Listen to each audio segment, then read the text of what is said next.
Hey, what's up everybody, and welcome back to another episode of News Dose, where I keep you up to date with all of the latest gaming news, and apparently this is just the week for Xbox Game Pass, because this is the third time this week I've talked about a big Game Pass announcement, but they really knocked it out of the park this time, and we're already getting a glimpse into what will look like for Xbox Game Pass. So stay tuned for that because we got a big AAA game heading your way in May. Also, Animal Crossing New Horizons has consistently stayed in the news over the last month, and that continues today as well because Nintendo is breaking all-time records with Animal Crossing. It truly is unbelievable. Plus, we have plenty more to talk about, including some Ubisoft plans for next generation. Call of Duty hackers got trolled by Infinity Ward and more, so stay tuned for all of that because you're not going to want to miss it. First though, I do want to talk a bit about Xbox because Phil Spencer posted a very telling tweet earlier today, and it explains exactly why there has been so much Xbox news lately. So let's take a look at this real quick. Phil Spencer took to Twitter and said this: "Reviewed plans yesterday for continued sharing through launch. Team is doing great work and adapting. I have never been more excited about Xbox plans. We've heard you want transparency and authenticity. We plan to keep showing that way. Next step is not too much of a wait. Games." Now, the reason I'm showing you this tweet is because of that fourth line. We've heard you want transparency and authenticity, and it's very noticeable. Xbox is the one publisher that has really done a good job as of recent in consistently giving the game community something to talk about. It feels like at the moment, on a near weekly basis, Xbox is showing one or two things a week. Sometimes they're little and other times they're big, but if you look at a publisher like PlayStation, they are being incredibly silent. We're not hearing much from them at all, but I do promise when they talk about something, I'm going to cover it. But yeah, Xbox and PlayStation are taking two very different routes here, and I do like this approach a lot by Xbox. They seem very confident. They've shown the Xbox Series X a few games like Everwild, Halo Infinite, Hellblade 2, and Project Mara, and they're also likely to show the Xbox Series S next month. According to Phil Spencer here, we may even be seeing some more games as well, though he doesn't have a timeline just yet. He just says at the end of the tweet, games. Either way, I do like how forward Xbox is being with their fans, and I would like to see other publishers do the same thing here. But yeah, I just wanted to explain a bit why we've been seeing so much news with Xbox, and it's all thanks to Phil Spencer and their marketing plan with Xbox. They're being very transparent with their fans. Now, speaking of Xbox, let's take another look at Xbox Game Pass because they had another huge announcement today.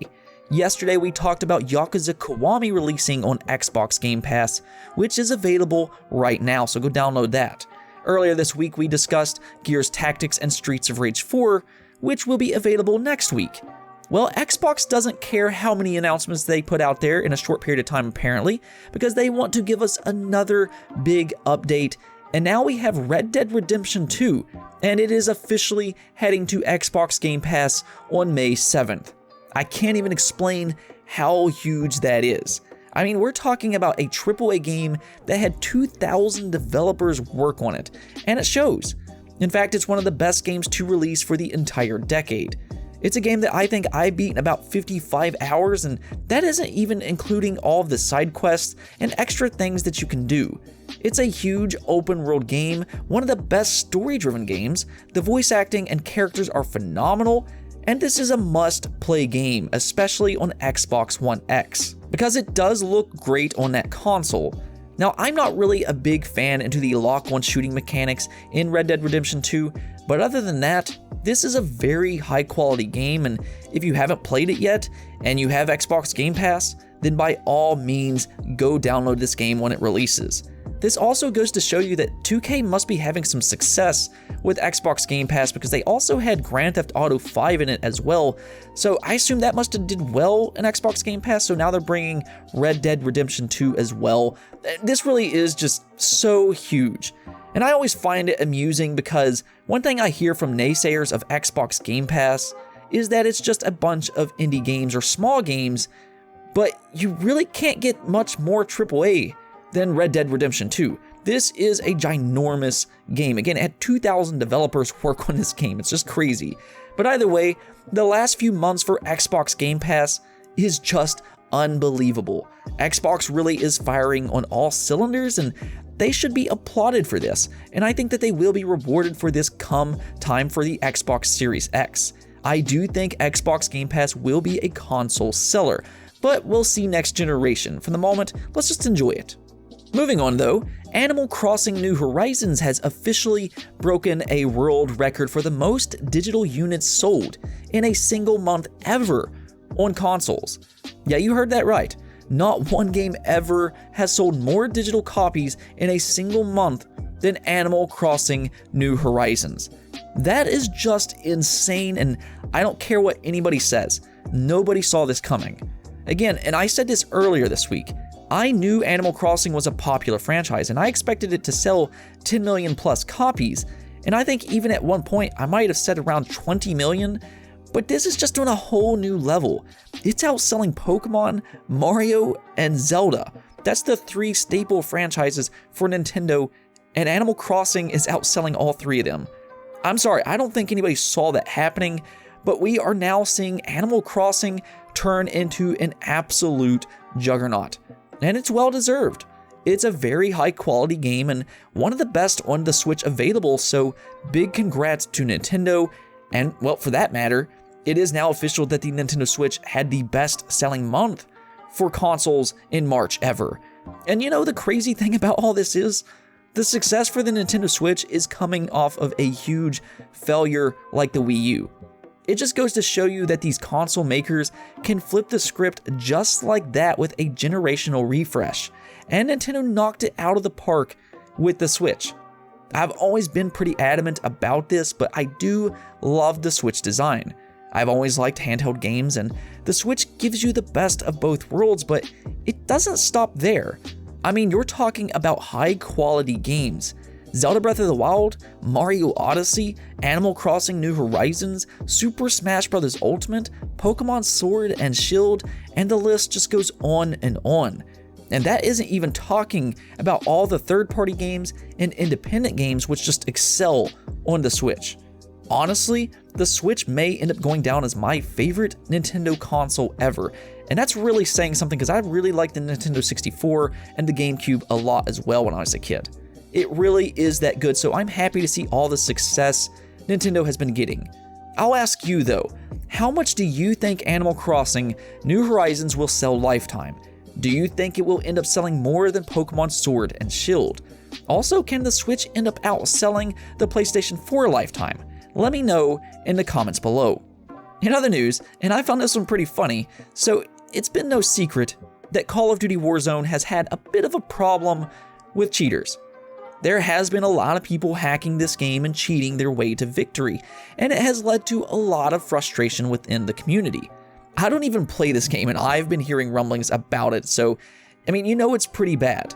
I mean, to be honest, I'm not really into the Battle Royale genre and prefer arena-based competitive shooters, but with that said, Infinity Ward, the developers behind Call of Duty Warzone, are getting pretty creative with how they deal with cheaters. So here's what's happening. For suspected cheaters, they will all be grouped up with other cheaters. So instead of cheaters ruining other people's games that are playing fair, they will all ruin each other's own game, and that's very ironic. I also absolutely love it. Now, I have seen developers do this type of thing with fighting games, such as Killer Instinct. If you quit too early too much in a game like Killer Instinct, you got put in jail, which means you have to play up against other players who also quit early. But I don't think I've seen this in a first-person shooter before. But I do love this. Now, with that said, hopefully it actually works the way it's supposed to. I would hate to see somebody who doesn't cheat get placed in a game with over 100 players who have cheated. Now that would just be terrible, but we will see how this all works out. For those who do enjoy Warzone though, I do hope your gaming experience gets much better from this point forward. And actually, I do want to talk about that for just a moment. I've seen people accuse PC players of being widespread cheaters, but that really is not true. I've played a lot of games on PC and have never really ran into that type of problem before, or at least a widespread problem. I mean, some of these bigger games like Counter-Strike, Overwatch, Rainbow Six Siege, and the up-and-coming Valorant all have pretty good anti-cheat systems. That will be something that Call of Duty needs to improve on. Now, I'm not saying that those games have zero cheaters, but again, it's not as widespread, that's all I'm saying. Regardless though, we do have a few other quick updates to talk about. Crash Bandicoot apparently got a new game released out of nowhere, though don't get too excited. This is actually a mobile Crash Bandicoot game released by the Candy Crush developers, and it's one of those running platformers where you just endlessly run and dodge by swiping the screen left and right, and then jumping by tapping the screen. It doesn't really look groundbreaking or anything, but if you do like Crash a lot, then you might want to go check this out. It's available in select regions right now, so you can go to the Google Play Store and see if it's available in your region. For me though, I'm still waiting for the Crash Bandicoot 4 because I'm pretty sure that is happening. There was a rumor last year about it having a Super Mario Bros. 3-like overworld, and that sounds pretty cool. Now that's just a rumor though, so it's no guarantee, but I do like Crash and I do hope we get an official announcement for a new one soon. Moving on, we talked about this yesterday and a user by the name of Marvin brought this to my attention. Apparently the report about Digimon Survive being delayed was not true. The report was apparently misinformed as Namco Bandai has come out refuting that Digimon Survive has been delayed. So completely disregard what I said yesterday, and Digimon Survive should end up releasing sometime in 2020. To me, that's great news because I really do think Digimon Survive looks good, and I was kind of disappointed whenever I first heard it was delayed. Thankfully, that was false, and also thank you Marvin for bringing that to my attention. I really do appreciate it. Also, Ubisoft talked about their next generation plans and how they will be willing to delay their own games if PlayStation and Xbox ends up delaying the Xbox Series X and the PlayStation 5. Now, I'm not saying either the Xbox or PlayStation will delay their consoles, but Ubisoft did note that if that does happen, they too will delay their games, which pretty much means that they have something to release side by side with the Series X and the PlayStation 5. So what could it be? Well, according to the Video Game Chronicles, Watch Dogs Legion is planned to be a next generation launch title, so there it is. That's another game that we know will be available for next generation, and it'll be right out of the gate, and that's pretty exciting. It's a big AAA release, and it could end up being a nice little showcase for next generation hardware. Let me know though, will you pick up Watch Dogs Legion for a next generation console? And which one if so? Let me know in the comments below. And for the last bit of news, Google Stadia has officially hit 1 million downloads across iOS and Android devices. I know Google Stadia hasn't exactly had the most success in the world, but 1 million isn't half bad. It's a start at the very least, and this is right after they announced it would be free, so it seems to be hitting its stride now. Granted, this is only a start and we still do need to see how well it performs in the long run. That really is the thing though, because Google doesn't seem like they have a good grasp on how gamers work.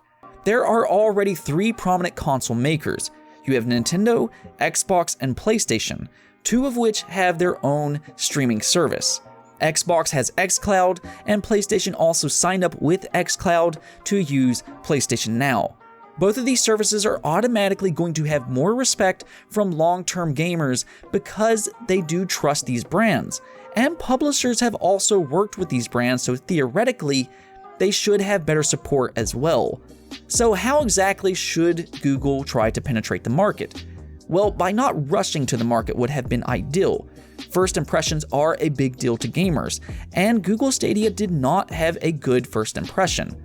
Also by releasing some exclusive titles, which Google Stadia didn't really have those either. They're just kind of fumbling and bumbling their way through Google Stadia, but they still did manage 1 million downloads, so I mean, it's not all bad. I guess we'll see where it goes from here, but they did hit 1 million, so that is at least a start. Anyways though, that's it for this episode, but if you liked the video, don't forget to hit the bell notification and subscribe button for more content just like this. Peace out.